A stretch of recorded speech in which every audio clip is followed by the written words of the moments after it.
Assalamualaikum warahmatullahi wabarakatuh. Good morning. Let me introduce myself. My name is Valdha Verzanola.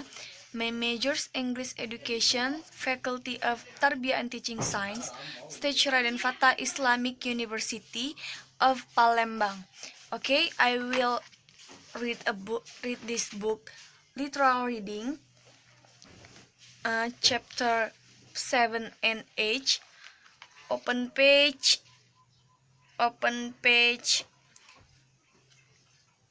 87 and 101. Okay, the first I will read chapter 7. How to give a good speech. We are all called want to make a speech at some point in life, but most of us don't do a very good job. This article gives some suggestions on how to give an effective speech.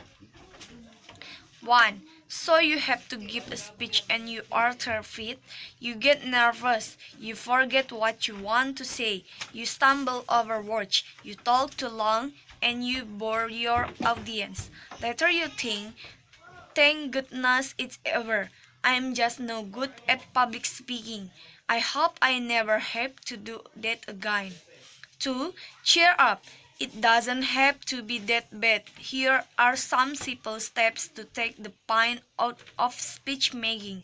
First of all, is it important to plan? Do your homework, find out everything you can about your subject, and at the same time, find out as much as you can about your audience. Who are they? What do they know about your subject? Do they have a common interest? Why are they coming to hear you speak? Put yourself in their shoes as you prepare your speech. 3. Ask yourself the purpose of your speech. What is the occasions? Why are you speaking? Are you introducing another speaker, mothering a discussions, giving a lecture, convincing someone? There are many possible speaking roles and each one has its own special characteristic. Make sure you know into which category you fit. Don't spoil your speech by confusing one speaking role with another. 4. Let us suppose that you have been asked to introduce the main speaker at a conference. First, find out the most important and interesting things about the speaker. Then summarize this information in few remarks. Is it alright to tell a joke or an anecdote if is it in good taste and will not embarrass the speaker? And most important, be frank. Remember, you are not main speaker. You are introducing the main speaker. 5. If you are a moderator, you should begin by giving a quick introducing of the people on the panel. After that, you should try to keep the discussion running smoothly, and you should try to focus on the connections between speakers. Keep yourself in the background, don't talk too much, and don't interrupt the panelists. Be teachable and be considerate. 6. If you are giving a lecture or explaining an idea, gather as many facts as you can on your subject. Spend plenty of time do your research. Then spend plenty of time organizing your material so that your speech is clear and easy to follow. Use as many examples as possible and use pictures, charts, and graphs if they will help you make your points more clearly. Never forget your audience. Don't talk over their heads and don't talk down to them. Treat your audience with respect. They will appreciate your thoughtfulness. 7. If you are trying to sell something, you will need to convince your audience. Do you want them to vote for candidate A? Are you offering them a new, improved toothbrush? This kind of speech is usually dramatic, but here too you must do your research and know your facts. 8.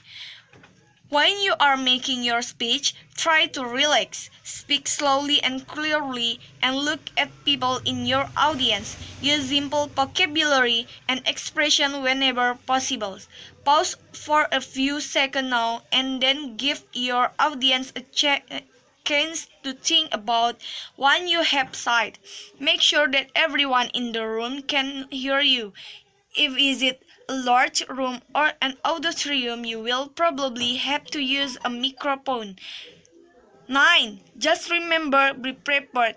Know your subject, your audience, and the occasions. Be brave. Say what you have to say, and then stop. And be yourself. Your personality come through so that you make person-to-person contact with your audience. Number 10. If you follow these simple steps, you will see that you don't have to be afraid of public speaking. In fact, you may find the experience so enjoyable that you volunteer to make more speeches. You're not convinced yet. Give it a try and see what happens. Okay, next I will read chapter 8. What you don't know about exercise. Exercise is good for you, doctors say, but most people really know very little about how to exercise properly. What do you know about exercise? Take this true false test. You will probably be surprised. A. Exercise. Everyone advised, but immediately when you try, you run into trouble. There is so much contradictory, sometimes incorrect advice about exercising that you become confused. Test yourself on the following true false quiz. It will tell you what you need to know. 1. The best way to reduce the midsection is to do abdominal exercise. False. Many people believe that one specific muscles are exercised. The fatty tissue in the immediate area are burned up. The truth is that exercise burns fat from all over the body and not from one specific area. Regardless of the type of exercise. Of course, if you reduce the fat throughout your body, you will certainly see results around your waistline too. 2. To maintain an adequate level of physical fitness, you need to exercise only twice a week. False studies conducted by NASA, the National Aeronautics and Space Administration, show that exercise muscles lose their strength very quickly. After 48 to 72 hours, you must use the muscles again to reestablish the good physical effects. And what does that mean to you? NASA scientists conclude that while daily exercise is more beneficial, 3 alternating days each we will maintain an adequate level of physical fitness.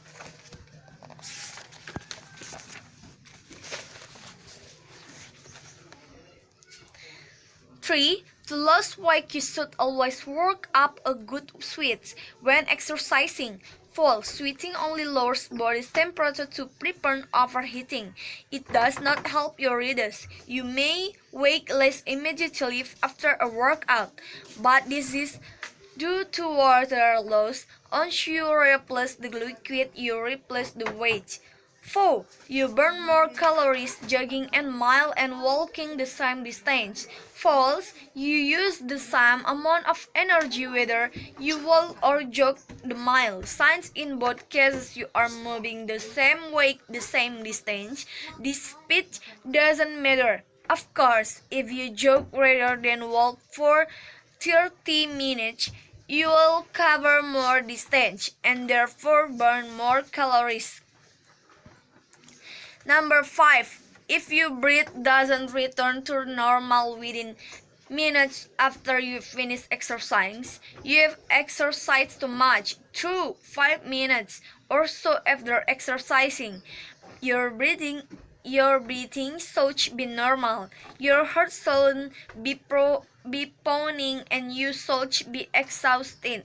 Beneficial exercise is not overly difficult, unpleasant, and exhausting. Is it moderate, enjoyable, and refreshing? 6. Walking is one of the best exercise. Through walking helps circulate up blood through the body and thus has a direct effect on your overall feeling of heat. Number 7. Vigorous stretch exercise keep muscle flexible. Full stretching exercise, for example, twisting or bending at that while touching your toes, should be done slowly, allowing the muscle to relax and let go. Vigorous stretching makes to the muscles becomes tighter. 8. The minimum amount of time you should spend exercising in a day is 20 minutes. True, there are more than 400 muscles then attached to your skeleton. A good exercise routine should contract and stretch all these muscles. And this simple cannot be done with 4 or 5 exercise in 5 or 10 minutes. From experience, I found that about 20 minutes is the minimum amount of time needed for an adequate workout. B. How long it takes you to become physically fit depends on how unfit you are when you start. If you are out of any conditions, you certainly can step up in 21 days. However, saving up doesn't do any good unless you plan to stay in shape. And that means exercise from now on. It takes as much exercise to stay in shape as it do to get there, but the work won't seem as hard after a while because your body will be in good conditions and all the moves will seem easier. Okay, I think this enough. Wassalamualaikum warahmatullahi wabarakatuh.